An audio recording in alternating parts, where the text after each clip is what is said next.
நேற்றே முதலமைச்சர் அவர்களுக்கு இன்றைக்கு பெரும்பான்மையை நீங்கள் நிரூபிக்க வேண்டும் என்று என்னுடைய வாழ்த்துக்களை நேற்றே நான் பதிய வைத்திருக்கிறேன். அதே போல முதலமைச்சர் அவர்கள் செய்த நல்ல விஷயங்களையும் நாம் பாராட்டியிருக்கிறோம்.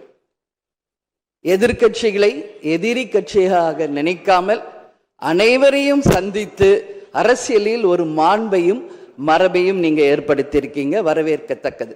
அதுபோல உங்களுடைய முதல் அறிவிப்பிலேயே சிங்கப்படை பெண்களை பாதுகாக்கவும் அதே போல மதுக்கடைகளை மூடுவோம் என்று சொன்னதும் மக்களால் வரவேற்கப்பட்டது.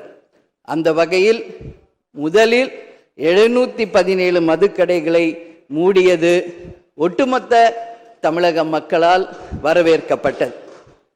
கோவில்கள் மற்றும் பள்ளி வளாகங்கள் அருகில் இருந்த மதுக்கடைகளை முதல் முறையாக நம்ம ஃபர்ஸ்ட் ஸ்டெப்ல இன்னைக்கு மூடியிருக்கோம்.